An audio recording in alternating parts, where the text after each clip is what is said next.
Okay, Krishna's mercy, internet is good. So we'll continue with the Brihad Bhagavatamrita, getting towards the end. Nama Om Vishnupadaya Krishna Prasthaya Bhutale Shrimati Bhakti Vedanta Swaminiti Namane Namaste Saraswati Deve Gauravani Pracharini Nirvisesha Shunyavadi Paschatya Desa Tarini Vanchakalpatrubhyascha Kripa Sindhubhyabhya Patitanam Pavanebhyo Vaishnavebhyo Namo Mahavaranaya Krishna Prema Pradayate Krishnaya Krishna Chaitanya Namani Gora Tvishe Namaha Panchatatmakam Krishna Bhakta Rupa Sarupakam Bhaktavataram Bhaktakyam Namami Bhakti Shaktikam. Hey Krishna, Karuna Sindhu Dinabandhu Jagat Pate, Gopesha Gopika Kanta, Radha Kanta Namostate. Jayatam Sudatopangor Mama Mandar Matergati Matsarvasya Padambo Joshishi Radha Madana Mohano. Radha Madan Mohan is a deity for Sambandha, for connecting with Krishna. Divyad Kalpa Drumado, Shrimad Ratnagara Singhasanasto, Shishi Radha Shila Devin Devo Govinda Radha Krishna Prince Dali B. Same as say. Govinda is the Siksha Guru, teaching everybody by Bhagavad Gita. Then Gopinath Maharasa Sarambi Pam Sivata Tatastitaha Karshan Venu Sanargomi Gopinatha Shieshtunaha. Gopinath is the Abhideya, the final goal. Then Tapta Kanchana Gaurange Radhe Vrindavaneshwari Vishabhanu Sute Devi Pranamami Hari Priye. Okay, we're on the last section of the Brihad Bhagavatamrita. My dear Uddhava, for these women of Gokula, I am the most cherished object of love. Thus, when they remember me, who am so far away, they are overwhelmed by the anxiety of separation. Commentary. Here Krishna speaks to his friend Uddhava with deep concern for the Gopis. Never, he tells Uddhava, has he seen in anyone such distress as the Gopis now suffer, nor has he ever heard of such misery in any historical literary account. In every moment, the Gopis are so beside themselves in the bewilderment of separation that they seem ready to leave their bodies for the abode of death. In this world, one's spouse, children, and friends are generally very dear. Yet more dear is one's body, and still more dear is the vital air of life. More dear than life is Dharma, and still more dear is moksha. And even more dear is Krishna Bhakti, pure devotional service to Krishna. Krishna Bhakti finds its perfect culmination in unalloyed prema. And because the Gopis are more advanced in Krishna prema than anyone else, they are most dear to the Supreme Lord and his devotees. For the Gopis, Krishna himself is the most dear object. Wow, trade us. Please accept my obeisances. Bonjour. Buongiorno. For the Gopis, Krishna himself is the most dear object of attraction. When he goes far away to Mathura and remains there, the Gopis nearly drown in the anxiety of separation and stay alive only by the faint hope that he will come back to them. Unable to think and act coherently, they become as if insane. They fall into obsessive remembrance of Krishna, thinking about how they used to associate with him, and they become so confused and distant from reality that it becomes difficult to verify that they are still alive. The Gopis suffer greatly when Krishna leaves them for even a moment, but when he leaves Vrindavan for Mathura, they approach the extreme limit of distress.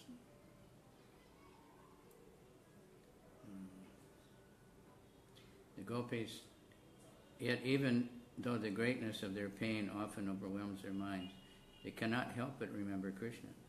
Krishna calls Uddhava Anga, dear friend, to remind Uddhava, I am depending on your skills as a messenger and counselor to save the lives of the Gopis by delivering my message. Next verse. Simply because I have promised to return to them, my fully devoted cowherd girlfriends struggle to somehow or other maintain their lives. Commentary. In the previous verse, Krishna described the condition of the Gokula Striya, which can be taken to mean all the ladies of Braj, old as well as young.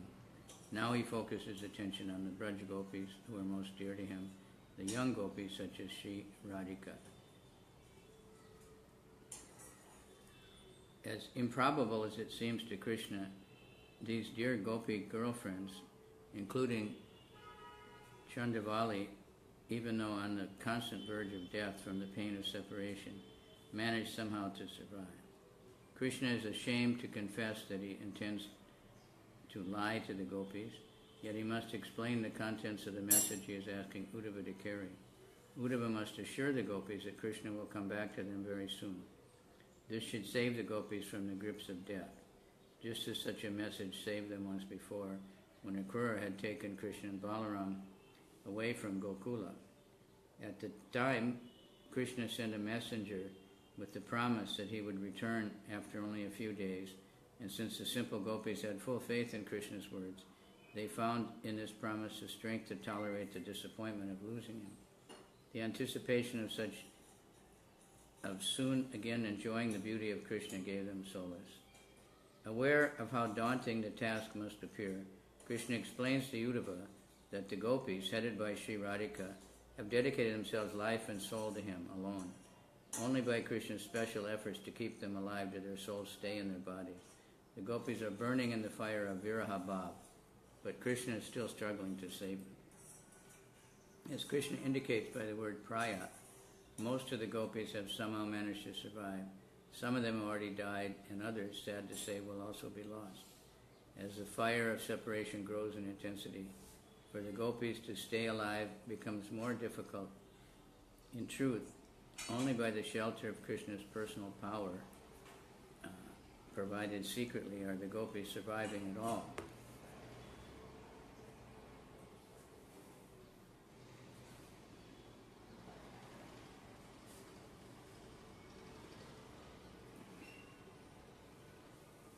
Buddha may worry about the Gopis having abandoned everything, must be wandering aimlessly in the wilderness.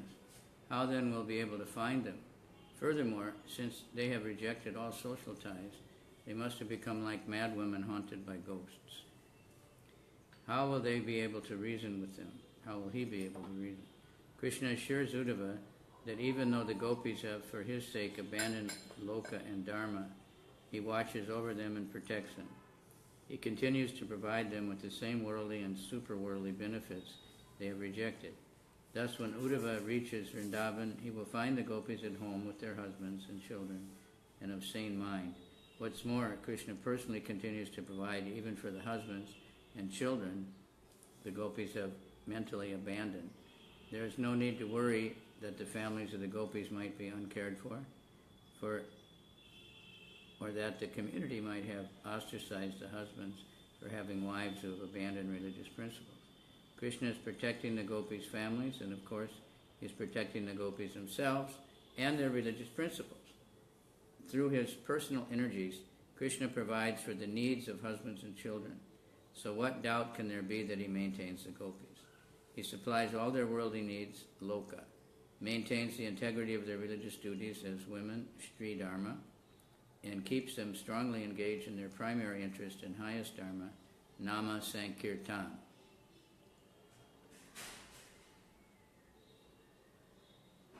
And the other essential aspects of devotional service to him.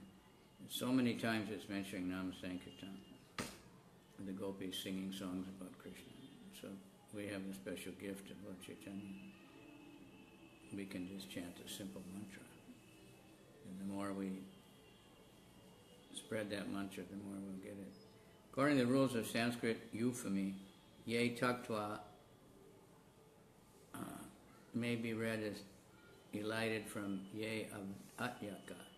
And when we take the liberty to restore the prefix not, another meaning of the last two lines of this verse comes out. Only for my sake have the Gopis not abandoned their worldly responsibilities. Therefore, dear Uddhava, since you are virtually equal to me, You should go to Vraj, make the gopis happy, protect their sanity and natural humility, and do the same for their husbands, children, and everyone else in Vraj. My dear Uddhava, for these women of Gokula, I am the most cherished object of love. Thus, when they remember me, who am so far away, they are overwhelmed with the anxiety of separation. Krishna speaks to his friend Uddhava with deep concern for the gopis. Never, he tells, I've read this already, the automatic reader went back. Skip ahead.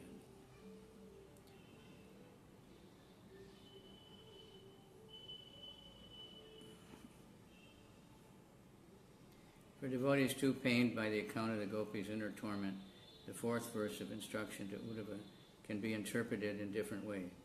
One that places more emphasis on how Krishna plans to maintain the gopis' lives. 2 verses before, Krishna gave his assurance that he sustains the gopis through all difficulties. Tan bibaramyaham. Krishna thus promised to arrange, somehow or other, for the gopis' happiness, and now Krishna tells just how Uddhava can help. The way to keep the gopis alive is to bring them Krishna's message promising his return. Although to save them is practically impossible, this message may keep the breath of life barely flowing in the gopis' throats. Uddhava should visit the gopis and convince them Sri Nandanandana is returning very soon. He is already on the way. He is practically here already. The residents of Vrindavan, something burning?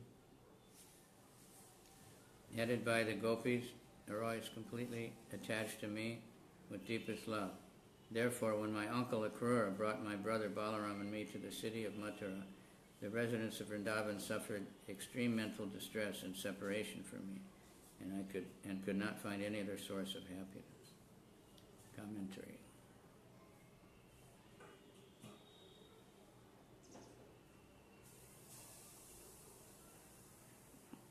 The next verse, recited by Parikshit Maharaj to his mother, 4 verses, come from Krishna's discussion with Uddhava in the 11th canto of Srimad Bhagavatam, 11, 12, 13 to 10 to 13. When Krishna and Uddhava were together in Dwarka, Krishna explained to Uddhava the great value of associating with saintly devotees of the Lord. Discussing this topic reminded Krishna of the most exalted of all saintly Vaishnavas, his own beloved gopis. And this so overwhelmed Krishna's heart that he digressed to speak these 4 verses. King Kamsa engaged Akrura, the son of Shwapalka, to bring Krishna to Mathura, whatever it took. Krishna was reluctant to make the trip, but Akrura used his wits to convince Vasudeva and Balaram that going to Mathura was unavoidable. By referring to Akrura as a noble son of Shwapalka, Shwapalka being a worthy descendant of Yadu, Krishna is telling Uddhava that the Vrajvasis, including himself, have to excuse Akrura. After all, Akrura was only doing what he thought necessary to protect his dynasty from the wrath of Kamsa. Lord Balaram, who was present when Akrura came to Vrindavan, could have expertly pacified the Vrajvasis as he had done previously when Krishna seemed imperiled in the grip of Kaliya. But this time, he made no attempt, somehow or other. And when Akrura approached Balaram to present the plight of Vasudeva, Devaki, and other Yadus who were living in fear and misery under the rule of Kamsa, it was Balaram who gave his consent for taking Krishna from Mathura to Vrindavan to Mathura. Had it not been for this, Krishna might not have ever left, because he had to obey his big brother. As Krishna departed, the gopis could find no other object of delight for their eyes. Whatever they saw reminded them that Krishna was gone, and this only made them more miserable. With the supreme desirable object removed from their sight, everything else appeared worthless. Separation from Krishna was like a persistent throbbing in the head that made enjoying life impossible. Even before Krishna left, the gopis' attraction to him had been obsessive. Now it was utterly out of control and tormented them like a raging fever in the brain. They entered the rarest state of ecstasy in which nothing around them seemed able to give any happiness. Uddhava might wonder why the gopis, whose wisdom is praised by the most learned sages, continued to be attracted to Krishna even after he had caused them so much anguish. Krishna's answers to the gopis' love for him was so extremely intense that nothing, not even his mistreatment, could impede it. As the sage Parasara describes, Madhusudana gave so much delight to the gopis that later, when he was absent, a moment seemed to them like 10 million years. Vishnu Purana. Parasara was describing to Maitreya some years after the fact the separation from the gopis felt, and thus he used the past tense. The word gopi here can be understood to derive from ga panti. They protect their senses. The gopis protected their senses by keeping them away from material objects. In truth, the gopis were the greatest of self-controlled yogis, but Krishna's charm so entranced them that they became entangled in loving affairs with him and therefore suffered.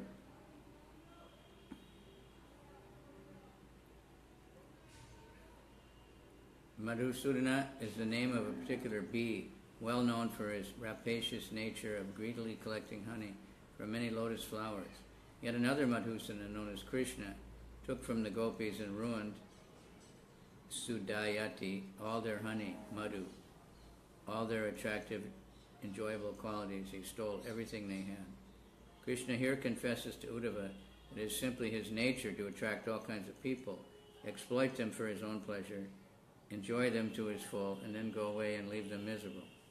In the message Krishna was instructing Uddhava to carry, Krishna might have said that he himself endured as much torment and separation from the gopis as they did in separation from him, but the facts prove otherwise.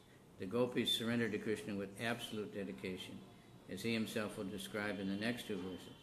Krishna, however, as he confesses to Uddhava, is not nearly as surrendered to them. Krishna may have a high reputation as the most exalted of saintly persons, but in his own opinion, expressed in these verses, the gopis are much more virtuous. In them there is not a trace of cruelty or ingratitude, and pure love for him, like theirs, is not to be found anywhere else. Dear Uddhava, all of these nights the gopis spent with me, their most beloved, dearly, when I was present in Vrindavan, seemed to them to pass in less than a moment. But when bereft of my association, the gopis felt these same nights to drag on forever, as if each night were equal to a day of Brahma. It's interesting that Einstein, to explain the theory of relativity, he said like that. If you're doing something you really like, time flies. And if you're suffering something you don't like, then it drags on. Here Krishna acknowledged the terrible agony the gopis endure on his account. He addresses Uddhava as Anga to indicate that Uddhava is dear to him as his own body. And he describes how the pleasure of the Ras dance he shared with the beloved gopis passed swiftly, as if in a single moment, even though the Rasa dance lasted several nights. As certain Smriti Shastras explain, the word nights can also mean days and nights. By the Supreme Lord's special energies, the Rasa dance did not end in a single night, but lasted many nights and days. Although outsiders were unaware, Krishna and the gopis celebrated this Rasa Leela for a long time without interruption. That such an extended festival seemed to the gopis to last only a moment proves how Krishna's pure devotees become in his intimate association. The moonlit autumn nights, when Krishna danced with the gopis, passed quickly for the gopis, but not other nights. On other nights, they suffered. The suffering they underwent from Krishna's absence seemed to last millions of years. Or if we accept that Krishna, almost every night, would find ways to sneak out of the house to meet the gopis, then every night passed quickly, not just the nights of the Rasa Leela season. Only the daytime was excruciatingly long. Krishna admits that the gopis' great love for him has cast them into utter misery. This thought might prompt a friend to suggest that Krishna bring the gopis to Dwarka and again make them happy. But this idea, Krishna answers, is not feasible. The Rasa dance was the source of delight for him and the gopis because they enjoyed it together in Vrindavan. Neither Krishna nor the gopis can feel the same ecstasy anywhere else. Only in Vrindavan does Krishna wander among his cows and dress himself as a cowherd. Only in the atmosphere of Vrindavan is the highest ecstasy perceived. Unfortunately, Krishna confesses he is no longer the same person as in Vrindavan. He has become ungrateful and hard-hearted. Yet the original virtues of the gopis have not degraded at all. Therefore, Krishna considers the gopis much more exalted than himself.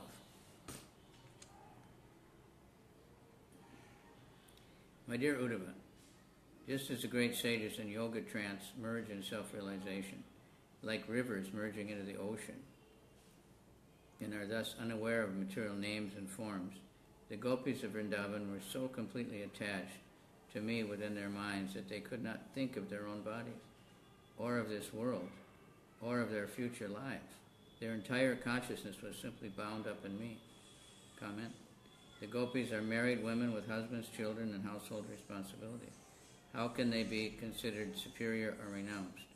Self-contented sages who have given up all material attachments.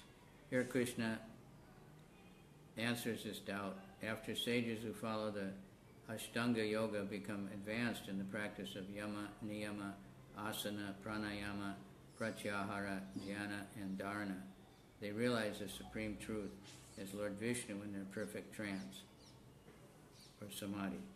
In that perfect consciousness, they forget the temporary names and forms of the material world, including the names and forms of their own bodies.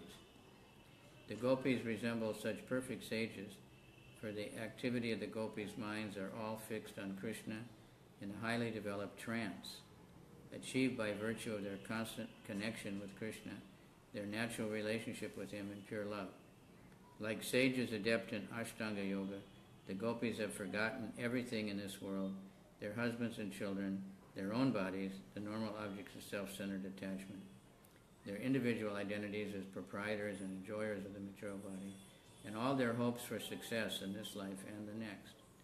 As rivers abandon themselves to the waves of the ocean, the gopis have merged their hearts in thought of Krishna. Thus, being fully dedicated to Krishna, they should be recognized as even greater than Munis perfect in Ashtanga Yoga.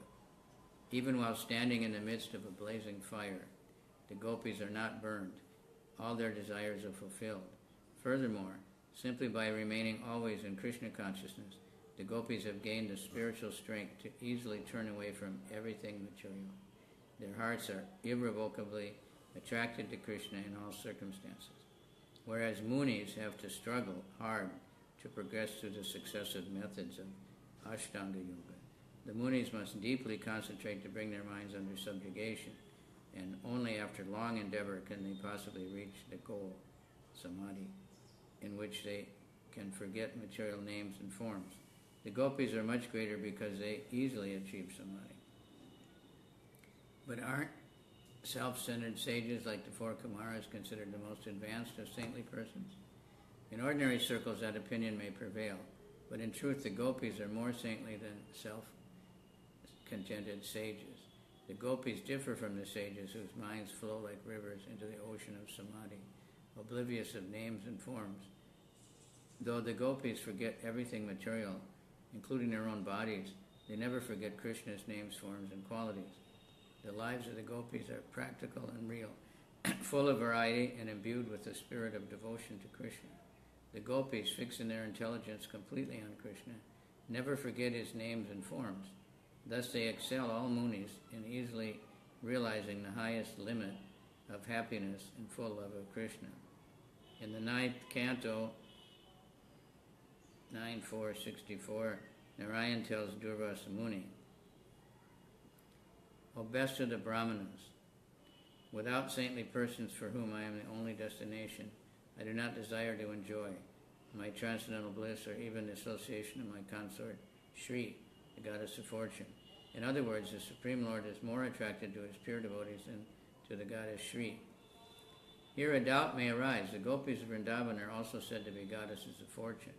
Doesn't that put them in the same category with Shri? How can they be considered Krishna's dearmost devotees?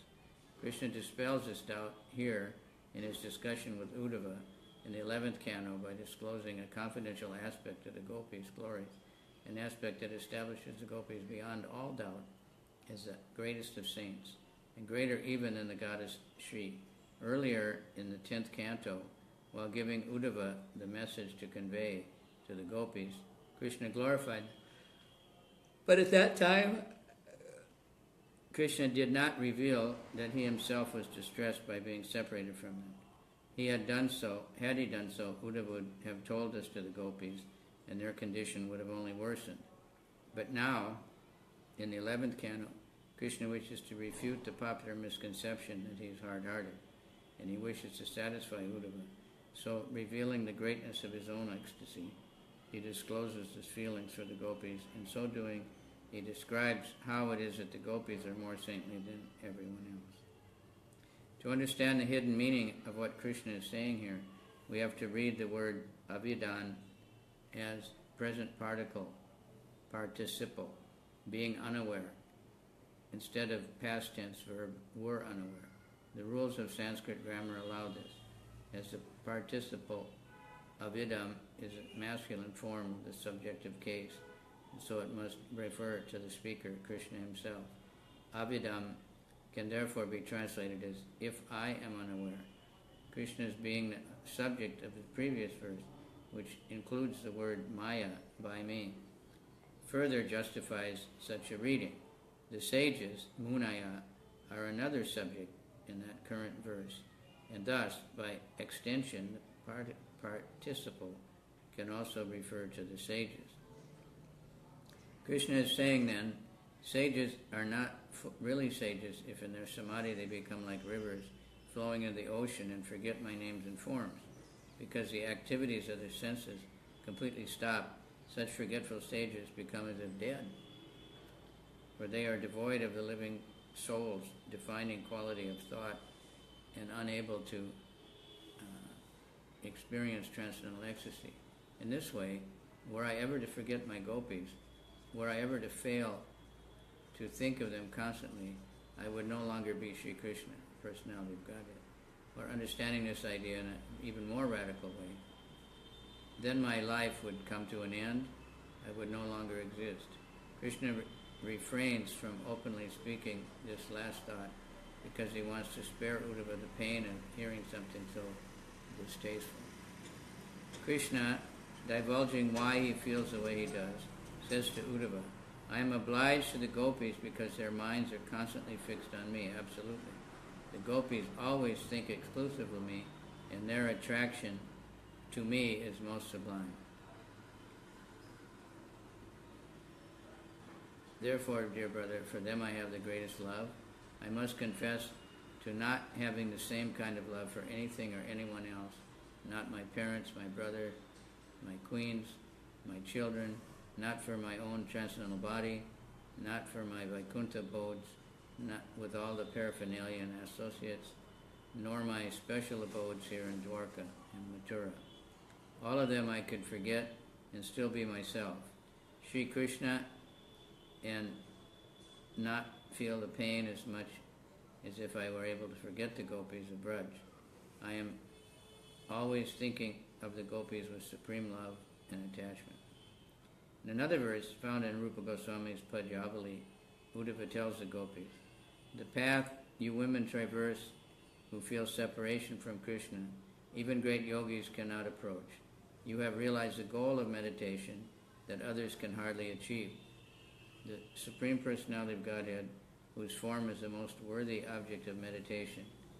Real yogis, engaged in eternal devotional service to the Supreme Lord, know only Krishna is the object of their meditation. But the gopis have surpassed even such genuine yogis, because the gopis are in the constant object of Krishna's meditation. Therefore, they are greater than everyone else. All these husbands and thousands of women, all these hundreds and thousands of women, knowing me as their most charming lover and ardently desiring me in that way, were unaware of my actual position. Yet by intimately associating with me, they attained me, the Supreme Absolute Truth. The gopis fulfill their highest ambitions by achieving Krishna as their lover.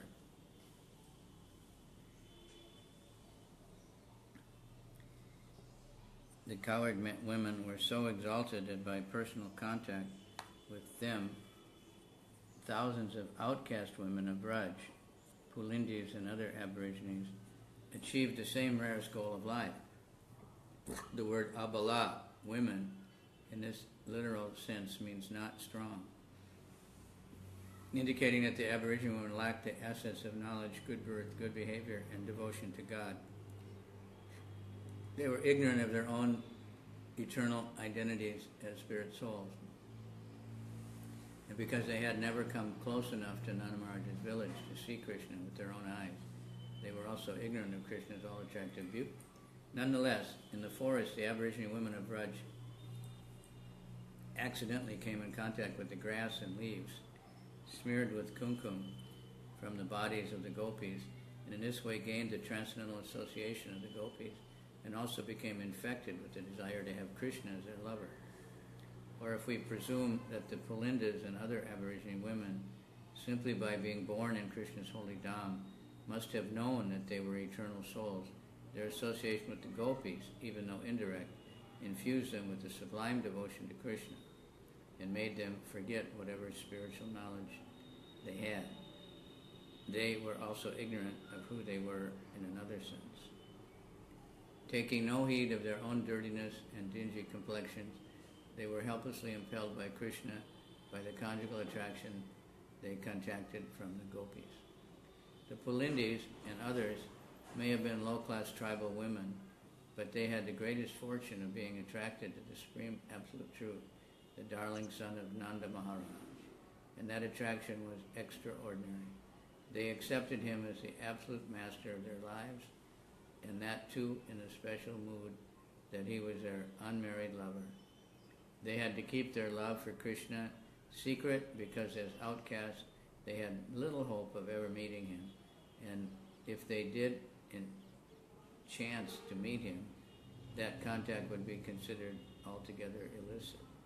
Thus they privately cherished the treasure of prema within their cores of their heart. At every moment they tasted newer and newer sweetness, the highest possible limits of blissful satisfaction. Having had some contact with the Gopis, the Aboriginal women of Braj all attained a perfection similar to theirs, if not in this life, then in the next. To stop for a few minutes and maybe come back. Very intense, huh? So, seeing who's there. Maria from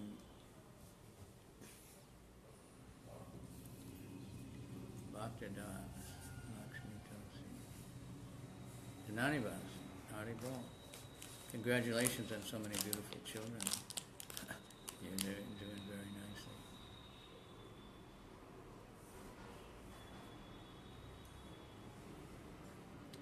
Okay, we won't go over Mohini Murti.